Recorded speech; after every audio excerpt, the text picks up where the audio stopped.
କ୍ଷେତ୍ରରେ ବଢ଼ୁଛି ଅସାମାଜିକ ଯୁବକଙ୍କ ପ୍ରାଦୁର୍ଭାବ କାଳୀ ମନ୍ଦିରରୁ ଚୋରି ଥାନାରେ ଅଭିଯୋଗ।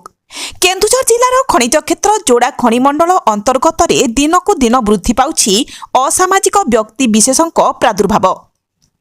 କେତେବେଳେ କୋ ଘରୁ ଚୋରି ହେଲାଣି ତ ଆଉ କେତେବେଳେ କୋ କମ୍ପାନୀ ଫ୍ଲାଟ୍ରୁ ଏବଂ ଏହି ଚୋରମାନେ ଶେଷରେ ମନ୍ଦିରକୁ ମଧ୍ୟ ଛାଡ଼ୁନାହାନ୍ତି।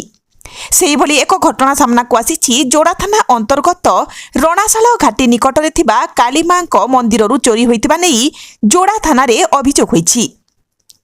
କେନ୍ଦୁଝର ଜିଲ୍ଲା ଯୋଡ଼ା ଥାନା ଅନ୍ତର୍ଗତ ରଣାଶାଳ ନିକଟ କାଳୀ ମନ୍ଦିରରୁ ଚୋରି ହୋଇଥିବା ନେଇ ମନ୍ଦିର କମିଟି ପକ୍ଷରୁ ଥାନାରେ ଅଭିଯୋଗ ହୋଇଛି।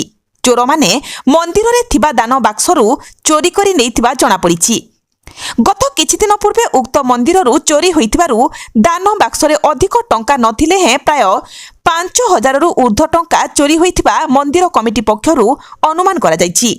ଅଭିଯୋଗକୁ ଆଧାର କରି ଯୋଡ଼ା ପୋଲିସ ଘଟଣାସ୍ଥଳରେ ପହଞ୍ଚି ଘଟଣା ସମ୍ପର୍କରେ ଅଧିକ ତଦନ୍ତ ଚଳାଇଥିବା ନେଇ ସୂଚନା। କେନ୍ଦୁଝର ଜିଲ୍ଲାରୁ ସରୋଜ କୁମାର ମହାପାତ୍ରଙ୍କ ରିପୋର୍ଟ।